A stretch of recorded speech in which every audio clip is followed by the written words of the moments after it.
ഒരു വെജിറ്റബിൾ കറി ഉണ്ടാക്കിയാലോ? കിഴങ്ങ്, തക്കാളിക്ക, സവാള, ചുവന്നുള്ളി, പച്ചമുളക് അരിഞ്ഞെടുക്കുക. വേവാനുള്ള എളുപ്പത്തിൽ തലേന്ന് ഗ്രീൻ പീസ് വെള്ളത്തിലിടുക.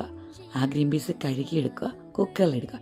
കൂടാതെ അരിഞ്ഞു വെച്ചിരിക്കുന്ന കഷ്ണങ്ങളും ആവശ്യത്തിന് വെള്ളം, ഉപ്പ്, മഞ്ഞൾപ്പൊടി, മസാലപ്പൊടി ചേർത്ത് കുക്കറിലിട്ട് ഒരു 2.5 വിസിലടുപ്പിക്കുക.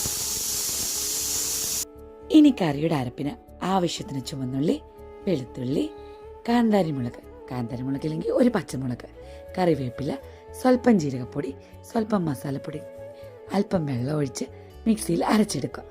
വേവിച്ച കഷ്ണത്തിലോട്ട് ഇതിങ്ങനെ ഒഴിച്ചെടുക്കുക. ഇനി അരപ്പൊന്ന് തിളപ്പിച്ചെടുക്കുക.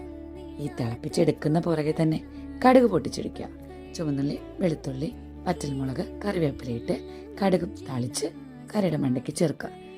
ഈ കറി ഇടിയപ്പത്തിൻ്റെ കൂടെയും പൂരിയുടെ കൂടെയൊക്കെ സൂപ്പറായിട്ടോ. ഒന്ന് ട്രൈ ചെയ്യണേ.